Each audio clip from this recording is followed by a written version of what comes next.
ముఖ్యమంత్రి దిగిపోడు. కానీ అధికార పక్షం తెలుగుదేశం ప్రభుత్వం ఎలా ఈ ఎన్నికను జరిపిస్తుంది, విలువలు పాటించిద్దా, ప్రజాస్వామ్య పద్ధతిలో జరిగిద్దా అని వేచి చూస్తున్నారు ఆంధ్ర రాష్ట్ర ప్రజలు. అంత చిన్న ఎన్నికను కూడా అదిరించి బెదిరించి కౌన్సిలర్స్ మీద దాడులు చేసి పోలీసుల చేత కిడ్నాప్ చేయించి చివరికి ఎంత దారుణం అంటే నిన్న పాపం ఒక ముస్లిం కౌన్సిలర్ తన సొంత డబ్బుతో ఇళ్లు కట్టుకుంటుంటే ఆ ఇళ్లను కూడా కూల్చేశారు. నిన్న ఆ వీడియో అంతా వైరల్ అయింది, అందరు చూశారు. దానివల్ల మిగతా వాళ్ళు భయపడతారు. అంతా సన్నకారు పాపం ఎస్సీలు, బీసీలు, మైనారిటీలు, వాళ్ళకు ఉండేదే అంతంత మాత్రం ఇళ్ళు ఉంటాయి. రోజు రెక్కాడితే రొక్కాడిని వ్యక్తులు వీళ్ళు. కూలి మీద ఆధారపడి వాళ్ళు కూడా ఈరోజు కౌన్సిలర్లుగా ఉన్నారు. వాళ్ళని బెదిరించి వాళ్ళేంటి స్వయానా చైర్మన్, అక్కడ చైర్మన్ సుబ్బారావు గారినే నీ ఫ్యాక్టరీకి తాళం వేస్తాం, నువ్వు రాకపోతే నీ బిల్లులు ఆపుతాం, లేకపోతే మీ మీద కేసులు పెడతాం, ఇలా బెదిరించి లాక్కొని ఈరోజు ఒక వైస్ చైర్మన్ ఎన్నిక గెలుచుకున్నారు. పిడుగురాళ్ళు లేదు ఇంకో దగ్గర పోస్ట్పోన్ అవ్వచ్చు, లేదు మొన్న దాదాపు 8-9 మున్సిపాలిటీలో. అవసరమా ఇది? దీన్ని బట్టే తెలుస్తుంది ఎంత దిగజారిపోయినాయి రాజకీయాలు. ఎంత దూరం అన్నా తెలుగుదేశం వాళ్ళు మెషినరీని, పోలీసుల్ని, లేదు అధికారులను వాడుకొని భయభ్రాంతులను చేసి ఇది ఈరోజు నేను ఇందాక అన్నట్టు ఇప్పుడు వెంటనే ప్రభుత్వాలు మారిపోవు, కానీ ప్రజలు గమనిస్తున్నారు. ప్రజాస్వామ్యానికే ఆపద తీసుకొస్తుంది ఈ తెలుగుదేశం ప్రభుత్వం.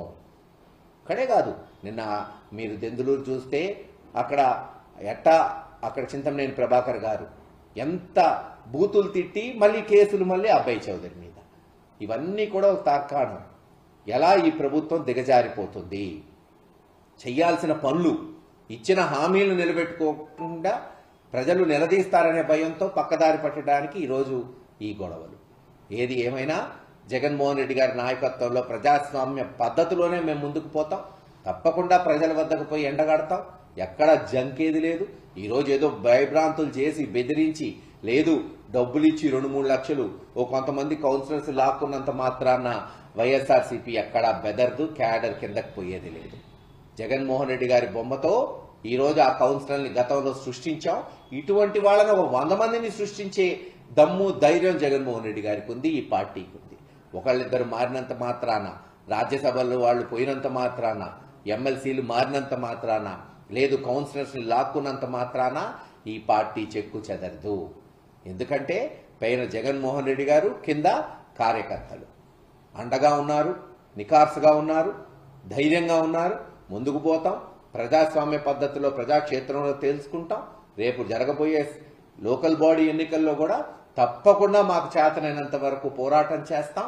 వాళ్ళు చేస్తున్న అఘాయిత్యాల్ని ఎండగడతాం. అలాగే వాళ్ళు ఏదైతే మాట నిలబెట్టుకోకుండా ఈరోజు సూపర్ 6లు ఇవ్వట్లేదో అవి కూడా ప్రజల్లో చైతన్యపరిచి రాబోయే మళ్ళీ ఎన్నికల్లో తప్పకుండా జగన్మోహన్ రెడ్డి గారిని ముఖ్యమంత్రి అవడానికి అందరం కృషి చేస్తామని తెలియజేస్తున్నాం. పోలీసులే కిడ్నాప్ చేయడం, ఎత్తుకుపోవడం, బెదిరించడం, కేసులు పెట్టడం, ఇల్లు పడగొట్టడం ఎప్పుడైనా చూసారా సార్ మీరు? నేను అదే గారు చెప్తుంది. ఇప్పుడు దొంగతనం చేస్తే పోలీస్ స్టేషన్కి పోయి కంప్లైంట్ చేస్తాం. పోలీసులే దొంగతనం చేస్తే అది పరిస్థితి.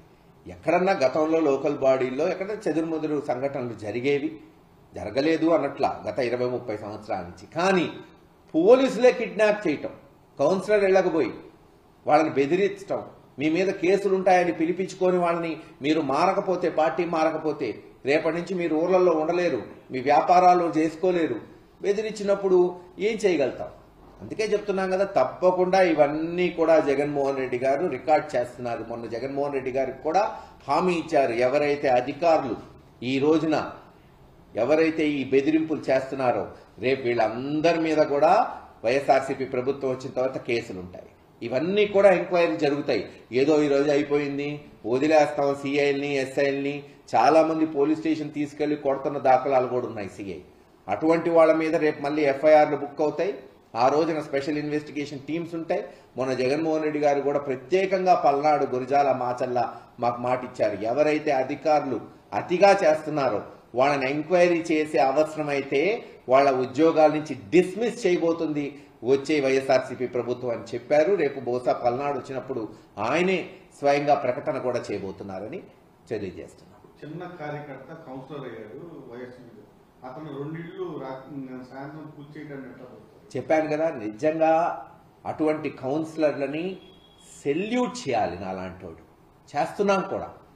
ఊహించండి, డబ్బు ప్రలోభాలు పెట్టారు, వాళ్ళ కుటుంబం మీద కేసులు పెట్టారు, చివరికి తన ఇళ్ళు కూల్చినా సరే అతను టీడీపీలోకి పోలేదు. ఈరోజు సార్ అవసరమైతే మేము ఓటింగ్కి దూరం ఉంటాం, ఏం చేయగలుగుతాం, చిన్నవాళ్ళం, మా ఇళ్ళు కూల్చేశారు కానీ మేము పోయి తెలుగుదేశానికి ఓటేయమని ఈరోజు బయట ఉన్నాడు. నిజంగా అటువంటి సైదావలి లాంటి కార్యకర్తలే ఈరోజు జగన్మోహన్ రెడ్డి గారికి శ్రీరామ రక్ష. అటువంటి కార్యకర్తలనే ముందు పెట్టుకొని రేపు లీడర్లను చేస్తాం, వాళ్ళకి పదవులు ఇస్తాం, అన్ని రకాలుగా రేపు అన్ని రకాలుగా వాళ్ళని ఆదుకుంటామని తెలియజేస్తున్నాం. ఇప్పటికే 2 సార్లు వాయిదా పడి 3వ సారి వాళ్ళు అనుకున్నది సాధించారు. ఎట్లా చూస్తారు మొత్తాన్ని? చెప్పా కదా, మొన్నేమో ఎలక్షన్కి రానిలేదు కౌన్సిలర్లు అందరు పోతే, చివరికి చైర్మన్ గారిని బెదిరించి, మన చైర్మన్ గారు కూడా జగన్ గారి దగ్గరికి వచ్చి సార్ బెదిరిస్తున్నారు, మేము వ్యాపారం చిన్న కుటుంబం నుంచి వచ్చి ఒక్కొక్క ఇటుక పెట్టుకొని ఒక వ్యాపారం చేస్తున్నాం, ఫ్యాక్టరీకి తాళాలు వేస్తున్నారు, మారకపోతే ఇంకా పిడుగురాళ్ళలో ఉండనివ్వమంటున్నారని ఆయనే స్వయాన జగన్మోహన్ రెడ్డి గారు చెప్పారు. సరే, ఒక అధ్యక్షుడిగా ఆయన ఇవ్వాల్సిన భరోసా ఇచ్చాడు. కానీ సరే, ఈరోజు కాలక్రమేణా కొంతమంది భయానికి లొంగుతున్నారు.